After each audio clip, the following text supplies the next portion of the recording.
ओम नमो भगवते वासुदेवाय। ओम नमो भगवते वासुदेवाय। ओम नमो भगवते वासुदेवाय। नौमीड्यते प्रबपुसे तडिदंबराय। गुंजावतं सपरपेक्षल सन्मुखाय। वन्यस्त्रजे कवलवेत्र विषाणवेणु। लक्ष्मश्रिये मृदुपदे पशुपांगजाय। बर्हापीडं नटवरवपु कर्णयो कर्णिकारं। बिभ्रदवासा कनककपिशं वैजयन्तीं च माला। रन्ध्रानवेणोरदरसुदया पूरयन् गोपवृन्दै। वृन्दारण्यं स्वपदरमणं प्राविशत गीतकीर्ति। नारायणं नमस्कृत्य नरं चैव नरोत्तमम्। देवीं सरस्वतीं व्यासं ततो जयमुदीरये। अज्ञानतिमिरान्धस्य ज्ञानाञ्जनशलाकया चक्षुरुन्मीलितं येन तस्मै श्रीगुरवे नमः। श्रीकृष्णचन्द्र गुरुवर्यमहं भजामि। भक्त भक्त भगवंत गुरु चतुर्नाम बपुए। इनके पद वंदन किए नासत विघ्न अनेक। बाधितोषित विश्वेशं धर्म मार्ग प्रवर्तकं। वंदेहं श्रीबालयोगी सर्वदा शं नमाम्यहम्। जय जय श्री राधारमण जय जय नवल किशोर। जय गोपी चितचोर प्रभु जय जय माखन चोर। इसका बेस कम करके ट्रेबल बढ़ाओ और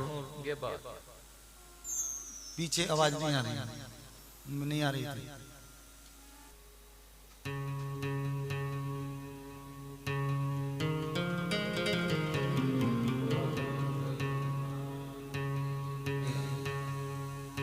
श्रीमद्भागवत महापुराण की, श्री गंगा यमुना मैया की, सर्वदेवमयी गौ माता की जय। श्री गोवर्धननाथ की जय हो। सनातन धर्म की जय हो। श्री सिंदूरिया हनुमान जी महाराज की जय हो। हमारे बाबा की जय हो। जय जय श्री राम। आइए बड़ी प्रेम और श्रद्धा से सब मिल करके भगवत स्मरण करें। तत्पश्चात भगवान श्री नारायण के श्रीमुख की वाणी श्रीमद् भागवत जी की पवित्र कथा श्रवण करेंगे।